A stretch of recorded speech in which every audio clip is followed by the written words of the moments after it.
So we are getting an expansion pack that's coming out in a few months' time. Maybe it'll be next month, maybe 3 months, maybe 4 months. Maybe we'll see it next year. Who knows? No one really knows right now. They've not announced the release date of this expansion. It is ready when it is ready. But I'd like to talk about the old metas for Navy. I say this with pride, okay? I'm proud of this, okay? I like to think I've had an impact on the community, all right? I invented the term the bathtub. Now, I don't even know if anyone even did this strategy before. But what is the bathtub? The bathtub is taking the early submarine hull, aka this one, fitting the cheapest torpedo tube, the cheapest engine, and nothing else. That is the bathtub. Why would you even make this strategy? This submarine, it sucks. There's no doubt about it. This submarine is really bad for convoy raiding. It's not very effective at it. It doesn't do enough damage. It hasn't got enough speed. 2, it sucks at combat. It'll just get absolutely nuked in any battle. So why would you ever make this? The simple reason you make submarines, the bathtub strategy, is to get naval supremacy. You want to do a naval invasion of the UK?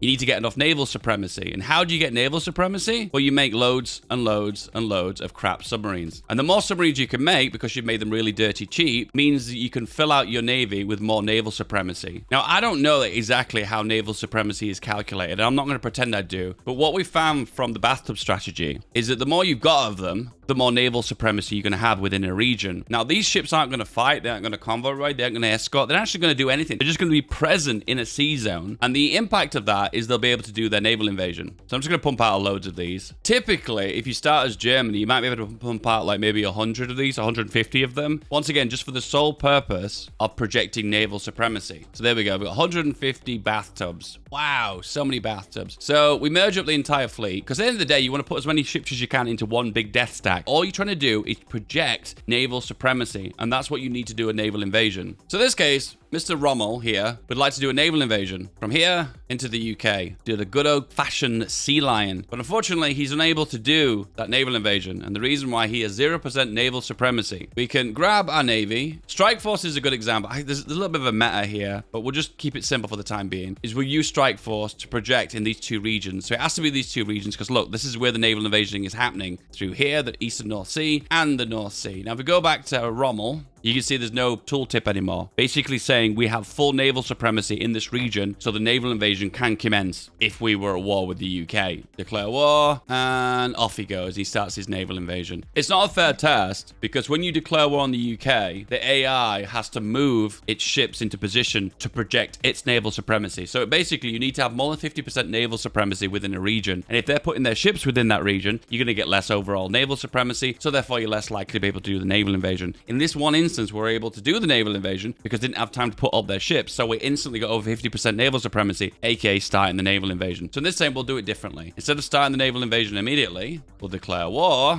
We'll let the AI put its ships up, so it'll start projecting its ships in these regions. There we go. As you can see, 45% naval supremacy, 45% naval supremacy within those regions. Then if we try and do the naval invasion, as you can see, the pop-up here is you've only have 45% naval supremacy required of 50%. Now, the way you get around this is there's also a lot of submarines on the allied side too. So you move your planes here and then do naval strike within this region. And what you'll find is that they always put their submarines up here, because AI always does this. And what you're going to do eventually is start to hit loads and loads of their submarines. And there you go. We hit one, and you start to see what's happening now. Not only that, you'll be hitting submarines, but you'll also be hitting their capital ships, which eventually need to go back to repair, so therefore giving you more naval supremacy. And if you look really closely, there we go. Now we have 50% naval supremacy. Why? Because we probably hit some of their capital ships with our naval bombers. We've had to make them go back to repair, so therefore there's less naval projection for the allies in this region. But now it's still 45% within this region too, so I guess what we could do is try and do it in this region as well. Keep an eye on that naval supremacy number. Can you see that? We're waiting for it to tick over 50%. Also, be aware, can you see that number as well? It says our air supremacy increases our ship amount by 37%. So there's like an added stack multiplier to that as well. So be aware of those 2 factors as well. More than likely, their submarine wolf packs will be convoy raiding within like 3 sea zones here. So you're technically, even though you're hitting them here, you're hitting them in all 3 sea zones. The British start with a lot of ships at the start of the game, so it is kind of a bit of an uphill battle. 57% here, 44% here. We are getting there. It is kind of slow. You more than likely have to take out a lot of the submarines in the long run, eventually until you get enough naval supremacy. Another 150 bathtubs later, total of 300, and we're finally able to do the naval invasion. The truth is, this isn't a long-term strategy. It's just like a really easy way of saying, well, I don't really want to build a navy, but at some point I want to do a naval invasion, which is very typical of Germany, maybe Italy, potentially taking out the UK. Hence the reason why you do the bathtub strategy. strategy. The only reason you do it is to project naval supremacy. Yeah, my take on this is this is still going to be a viable strategy, and they're not going to nerf it. I don't know how they would nerf it. Maybe they would reduce the amount of naval supremacy impact that a small submarine would have. Maybe they've already done that. Maybe the reason why this strategy is so much more difficult than it used to be. I'm not sure, but there you go. Naval invasion to the UK, solely done by spamming out bathtubs. Be aware too, if you are a minor power and you are doing this strategy, spamming out so many submarines will actually hurt your manpower, because each one of these submarines is 200 manpower. 200 times 300, of course that starts to add up over time, but just be aware of that anyway. Submarines, on the other hand, actually are decent in combat, but not in this form. The bathtub strategy isn't the one. Let's talk about making submarines actually viable, and it is the Submarine 3. Now, why the Submarine 3 over the Submarine 4? Two reasons. The amount of resources required. So you got 2 steel for the Sub 3, but it's 3 steel for the 4, and also 1 chromium cost. Doesn't seem a great deal, but that really does add up. So overall, the meta will be the Submarine 3 with the Submarine 4 engine, and it will look like this. So the Sub 3 hull with a Sub 4 engine, and then enough torpedo attack. I think the number's 50. I could be totally wrong. Yeah, I think it's about 50 or 60. I could be wrong about that. Enough torpedo attack so you can basically, each tick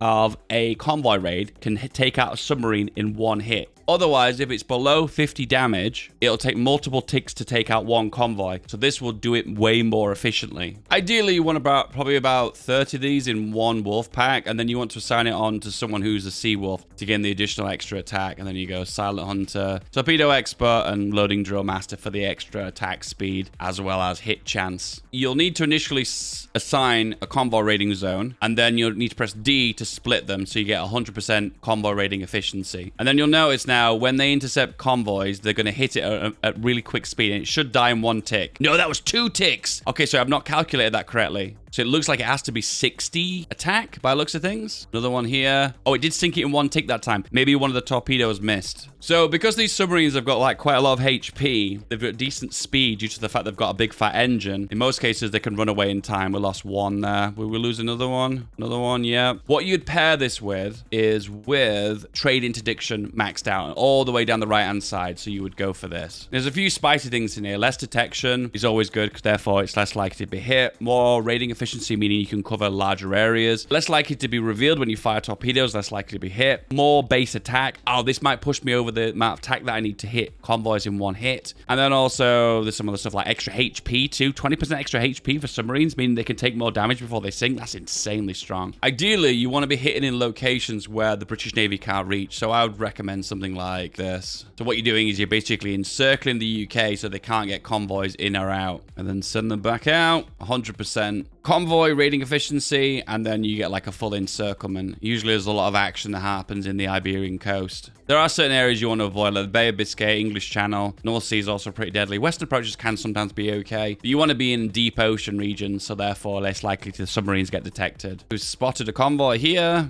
and it's detected it, and it's here, and oh, it took 2 shots again. Maybe it is more than 50. So in this case, maybe it does need actually 4 torpedo tubes. 3 torpedo tubes that are level 4. Kind of gives me the impression that they've actually buffed convoys, giving them more armor by looks of things. Anyway, this is not only it. What you can also do with this, the reason why it's a meta, is you can make a death stack of them. It is what it is. You just make a big stack of these submarines, and then you actually use them not just for convoy raiding, but you actively also use them for active combat as well. I'll illustrate. So in this case, there's going to be action in the Eastern North Sea. What I'll do is tell them to convoy raid here, and then also put them on engage at high risk, meaning they're less likely to run away and more likely to fight the Navy that actually engages in this region. And we'll illustrate that. Yep. And then some screening ships, and they're getting absolutely annihilated. We're losing some subs too, but overall, for a battle, knocking out all the screens is pretty worthwhile. Less screens means there's less likely to capital ships getting screened, more likely to get the submarines in an act of big engagement to hit the capital ships and therefore sink them. More screens once again, and just absolutely tearing through them. And then our guys are running away now. It was just a little bit too hot, so they decided to get out. At the end of the day, you kind of don't want to be death stacking these until you've got like 100 of them. But overall, this is super effective. You tend to find that the best strategy is to kind of like convoy raid them to death, get their convoys really low, get rid of loads of screening ships by the ones you've taken out that were defending the convoys. Once you've weakened their navy to the maximum point, then you'll start in attacking their main fleets. So this is kind of a little bit too too early, but it kind of illustrates the point that I'm getting at. There is one other strategy as well, is you can make a discount Submarine 3. The idea behind this is you go for something like this. So it's just got a big engine for speed, and it's also got a big torpedo tube just to do decent damage. And the idea is you can make more of these, produce them in higher numbers, so therefore you can convoy raid the entire world, basically. So therefore, keeping the cost down means you can produce more submarines full stop, therefore have more spread across the world. So the other two metas are to do with cruisers. Just a heads up, I'll repeat this because you guys probably didn't hear me at the back. Navies are getting reworked. Be aware that these strategies might not work in future, but for the time being, these have been proven to be quite effective. One of the strategies is the torpedo cruiser. You basically stack as many torpedoes as you can on a cruiser. As you improve the model, you'll aim to add more and more torpedoes on. But the idea behind it is that these ships have got good fighting capabilities because they're cruisers, they're slightly larger ships than destroyers. So for the most part, they can defeat destroyers in a one-on-one fight. Therefore, if you get enough of them, you'll wipe out the first line of screens at the front just with light attack, and then you'll bombard the capital ships with torpedoes. I did this with Japan because they've got a dedicated torpedo cruiser which has extra more torpedo attack, and there you go, torpedo cruisers. Here we go, add technology, torpedo cruiser. I can't remember how this is different now, but maybe it's got different kinds of torpedoes on it. We've also got long range torpedoes as well, which is super OP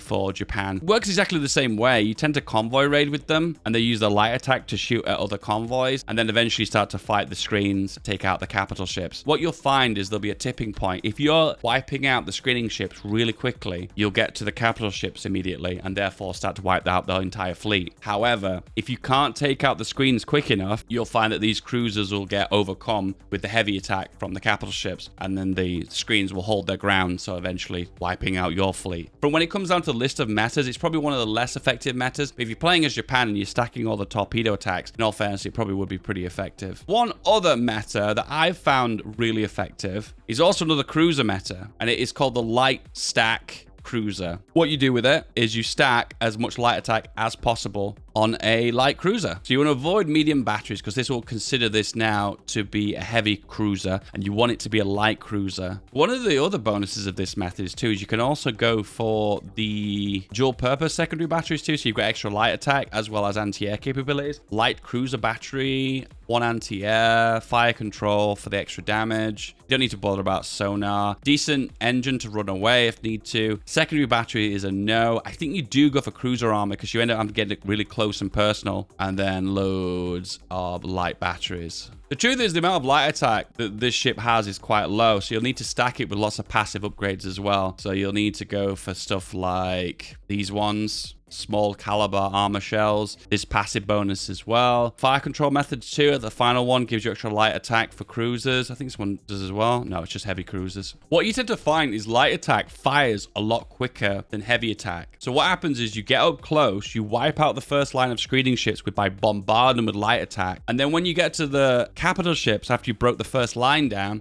you tend to bombard with the light attack. And even though they've got lots of armor and they resist a lot of the light attack damage, you tend to chip away at them really quickly because the light attack fires so unbelievably quickly. And then you end up breaking down the capital ships and destroying them pretty quickly. I did do it a long time ago. I can't remember what the video was, but it was really effective. And probably the final thing you guys are probably going to think is like, hang on a second. You've gone through loads of metas here and there are submarines and light cruisers, but what about the heavy ships? There is no meta of heavy ships. Heavy ships are so unbelievably expensive that they're never viable to ever make. They take too long. You have to fit them out with all the perfect equipment. And sure, maybe you can make a really kick-ass battleship, but the problem is if it takes a lot of damage and it has to return to port to repair, it's going to be repairing for like 6 months. So it defeats the purpose of you even making this. Heavy ships in this game are a massive problem and they seriously need a buff. So there's never really any viable reason to make heavy ships. Listen, if you want to RP and you want to look at them, how cool they are and everything, feel free to do that. Honestly do, but there is no meta of heavy ships. They're just too expensive for what they do. You could also argue the torpedo meta could apply to destroyers as well. But at the end of the day, you kind of want a ship that has more HP and armor, but destroyers